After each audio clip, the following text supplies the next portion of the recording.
Et l'établissement de la communauté économique et de l'ASEAN, ou AEC, va donner naissance à une région sans droit de douane, composée de la plupart des pays d'Asie du Sud-Est. Il s'agit d'un tournant pour l'ASEAN, mais aussi d'un casse-tête pour ses membres qui doivent uniformiser leurs normes et procédures.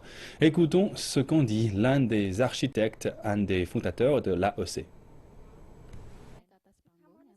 La communauté économique de l'ASEAN sera un bloc économique de plus de 600 millions de personnes et de 2600 milliards de dollars. L'un des artisans de cette union économique est Suran Pissouen, ancien secrétaire général de l'ASEAN.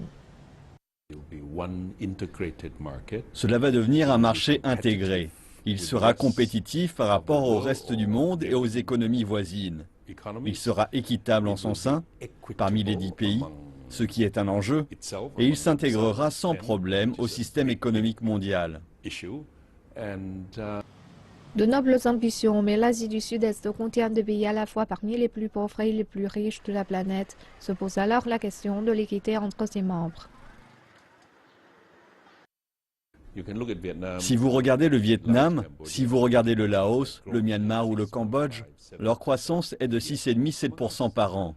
Ils ne rattraperont donc pas leur retard rapidement, mais ils sont sur la bonne trajectoire. Les dirigeants de l'ASEAN ont toujours soigneusement évité les comparaisons avec l'Union européenne. L'Union monétaire est un rêve lointain et les États membres de l'ASEAN ont un engagement politique bien moindre que les pays européens. L'Union européenne pourrait néanmoins constituer un objectif pour l'ASEAN.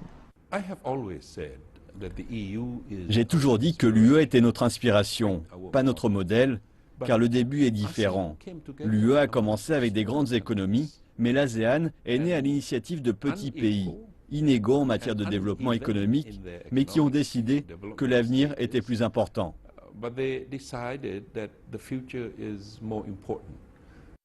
Une différence majeure avec l'Union européenne est la liberté de mouvement. Si les visas ont été levés dans plusieurs cas, les frontières demeurent au sein de l'AOC, en partie pour des raisons de sécurité, mais aussi pour décourager les migrations. Vous pouvez imaginer que Singapour et la Malaisie soient envahis de citoyens de l'ASEAN cherchant un avenir meilleur et un meilleur emploi. Donc, nous nous sommes limités au libre mouvement de travailleurs qualifiés. Le lancement de l'AOC ne devrait pas fondamentalement changer la situation, mais si la volonté des États membres ne faiblit pas et que l'avenir reste la priorité, alors la région pourrait bien avoir un nouveau visage. Mais cela sera un processus lent, comme en Europe. Le chemin a été long, mais aujourd'hui, les Allemands se sentent aussi européens. Il est difficile de donner un calendrier, mais je pense qu'une décennie va produire beaucoup de ces choses dont nous parlons.